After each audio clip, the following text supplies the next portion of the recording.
बिस्मिल्लाहिर्रहमानिर्रहीम। यंग उलमा leadership programme दीनी मदारिस के जदीद फुज़ला के लिए एक अजीम नेमत है। मुख्तलिफ शोबों से ताल्लुक़ रखने वाले नुमाया तरीन अफराद अपनी ज़िंदगी के तजर्बात का निचोड़ बताते हैं। आने वाले वक्त में फुज़ला को किस किस्म के चैलेंजेस का सामना है, उससे कैसे नबुर्द आज़मा होना है, उनसे कैसे गुजरना है, वो सारे नशेब व फराज वो उनको समझाते हैं, बताते हैं।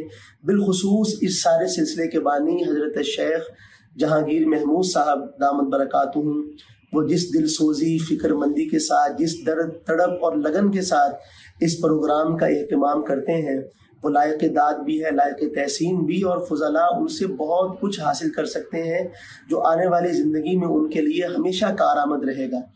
मैं ख़ुद भी अल्हम्दुलिल्लाह इस सिलसिले से इस्तिफ़ादा करने की कोशिश करता रहता हूँ, वहाँ हाज़िर होने की भी, और जितने लेक्चर्स मुझे ऑनलाइन मिल सकें उनसे भी इस्तिफ़ादा करता हूँ। और तमाम फुज़ला से मैं गुजारिश करूँगा आप वक्त निकालें और इस सिलसिले को हरगिज़ ना जाने दें। इंशाअल्लाह ऐसी बातें जो आपको आने वाली ज़िंदगी में बहुत इंशाअल्लाह मुफीद और आपके लिए रहनुमा साबित होंगी। अल्लाह ताला हम सब का हामी व नासिर हो। बहुत शुक्रिया। वस्सलामु अलैकुम व रहमतुल्लाहि व बरकातुहू।